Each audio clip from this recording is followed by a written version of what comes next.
First positive होने के बाद जब दिमाग में मेरे ये प्रेशर था कि मैं ऑलरेडी पॉजिटिव हूँ, और मैं जब आइसोलेशन की मेरी फर्स्ट नाइट थी, it was very very very difficult.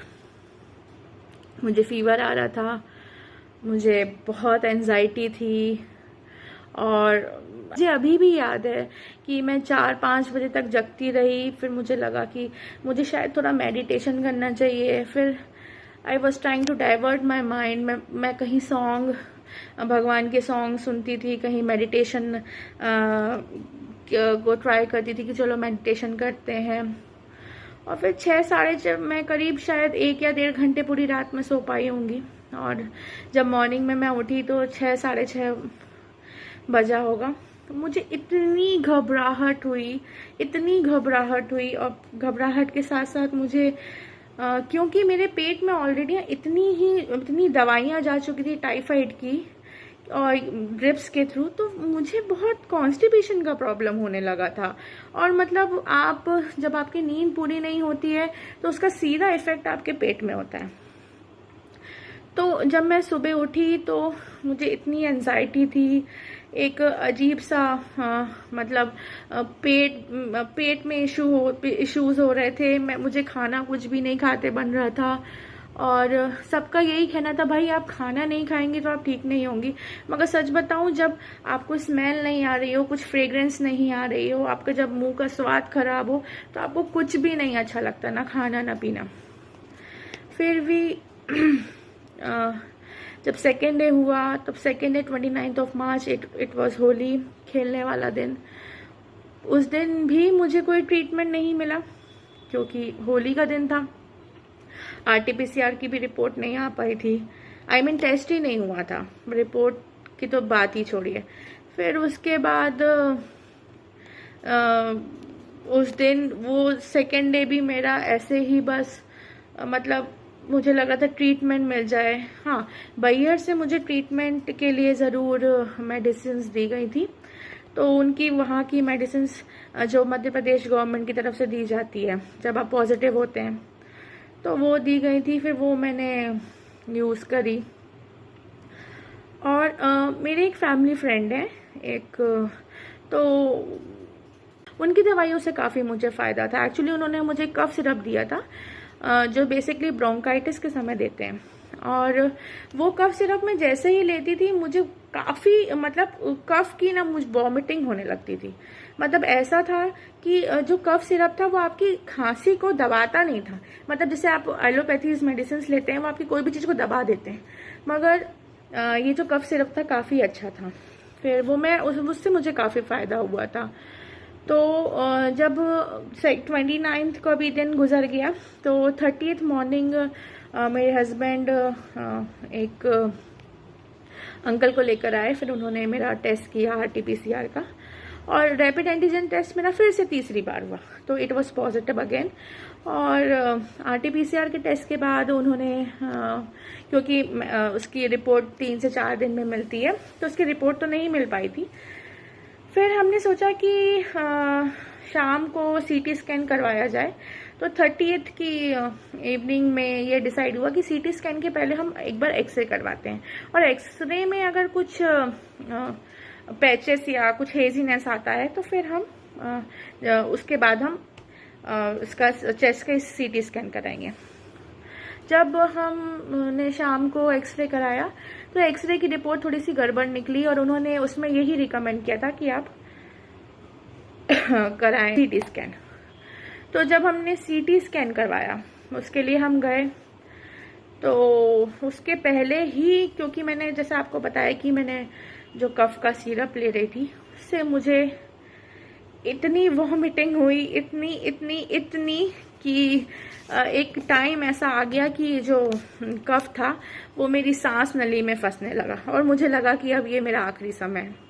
क्योंकि जो कफ था ना मुझे उसको बाहर लेते बन रहा था ना अंदर लेते बन रहा था, और it was very difficult for me that time कि कि मुझे कुछ समझ में नहीं आ रहा था।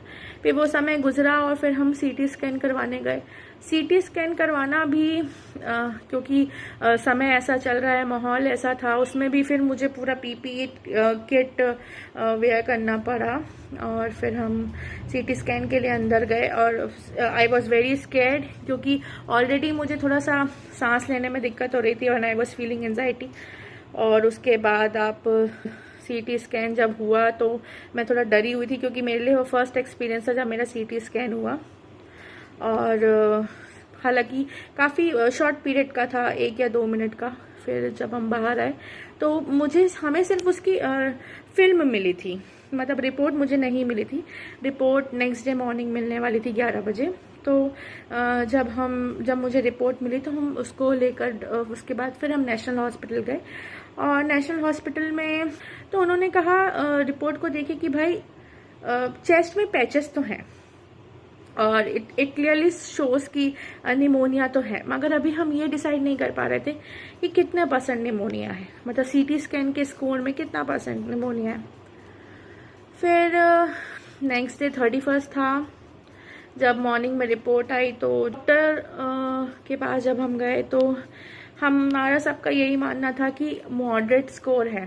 तो आपको मतलब लोगों का यही कहना था कि आप घर पे रह के ठीक हो सकती हैं और इतनी कोई विशेष प्रॉब्लम नहीं है और घर पे रह के भी अच्छे से इलाज किया जा सकता है। तो हमने ये डिसाइड किया था कि ठीक है भाई, हम घर पे ही रहेंगे। डॉक्टर ने मुझे ये सजेस्ट किया था कि आप कम से कम 4-5 लीटर पानी पीजिए, जूसेस लीजिए, और ये इसलिए लेते रहिए क्योंकि कोरोना वायरस एक ऐसा वायरस है जो आपके ब्लड को क्लॉट करने लगता है। तो आप जितना पानी पिएंगे तो उससे आपकी जो क्लॉटिंग होती है, जो बॉडी में कहीं भी क्लॉटिंग होगी, वो ख़त्म हो जाएगी।